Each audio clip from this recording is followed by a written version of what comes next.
We're here today at the Digital Innovation Need for Speed event at the Microsoft store, and I'm here with Olympic gold medalist Victoria Pendleton. So my first few questions are all around diversity and inclusion. So what strategies have you used to respond to diversity challenges that you have faced? Well, I can honestly say that I haven't necessarily had any specific strategies. What I have always done is try to speak up for myself. In terms of my opportunities in sport, it's very male-dominated. There was no females in any roles and responsibilities higher than booking flights and logistics, which when I came into the sport was quite astonishing. And I am twin, so I've got a twin brother. And I have never ever felt that there would be any reason why we should be treated differently or have different opportunities. So I think I've always been very vocal and ask why. So why do I have to do it this way and they do it that way? Or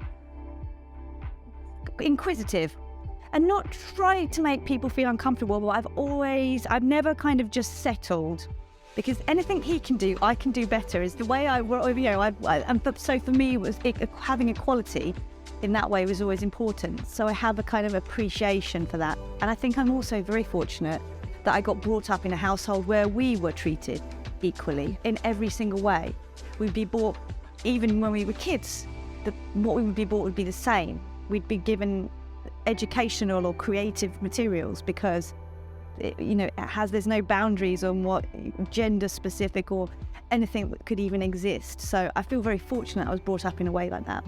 And what are some specific ways that you've advocated for change and the success and challenges you faced during? In a very male-dominated area of sort of an industry, it's changed a lot now. I'm going to say stuff has moved on a long way since I was involved.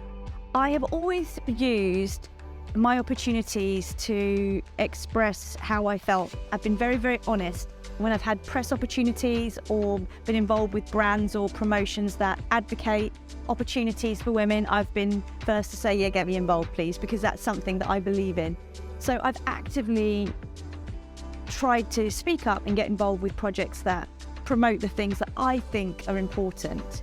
Never shying away from it, even if it does ruffle a few feathers. I don't really mind, because it's important, and you have to use your platforms when you can to sort of express yourself and your beliefs. How do you feel about diversity in British cycling today, and how has this changed over the years? Well, it's changed massively, thankfully. Very recently, I had an opportunity to be invited back in for the team as a bit of a mentor and to work with the young squad, the sprint squad coming through.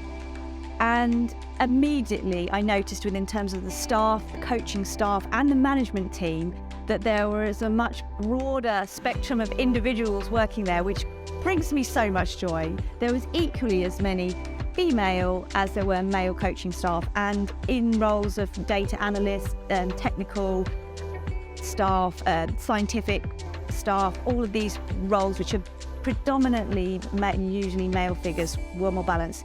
They had also mentioned to me that they needed to address further areas of diversity, because cycling is quite a white kind of, it's a sport that needs equipment, so there's a financial limitation there to who can access, and they realise that they need to change that, and they are taking steps to increase inclusion and allow people to get involved with cycling who wouldn't necessarily have seen it as their space before. So they recognise that now, and to even know that they are working on programmes that recognise and create inclusion is something that back in my day I would have thought would never ever happen. So I'm very pleased to see that and know that they're working towards it. And what influenced your thinking around ED&I and motivated you to get involved in being an advocate for change? Well, it's kind of, it comes back to the twin thing, but it also comes back to the fact that I have trained within teams of people where, we have athletes with disabilities training in the same training sessions at the same time. They don't have their training time and our training time. It's one group of people. We're all athletes and we're all training in the same place towards the same goals. And I think I'm very lucky to have that. And I realise how important that is, because not many people have A, that opportunity, or B, the understanding that that is fundamentally how it should be. In terms of the opportunities in terms of gender, I do feel like there is a very equal balance now, which is a great thing. In terms of diversity, there are still a lot of areas that cycling falls very short from. And, I'd like to see more improvement. But then I do know that they are working towards that. And then what is your biggest piece of advice for getting started with ED&I? I would say don't be afraid to speak up. I think that a lot of people have a lack of awareness, and therefore it has to be brought to their attention. So don't be afraid to speak up. Even if there may be one or two people who may be like, well, it doesn't matter.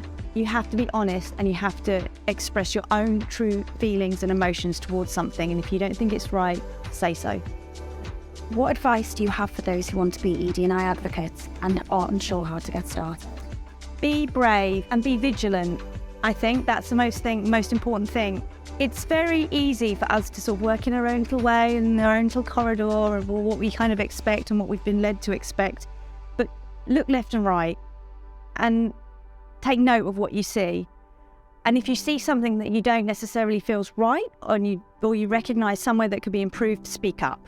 Because we all have an opportunity to have a voice, and I think you need to embrace it and use it when you can.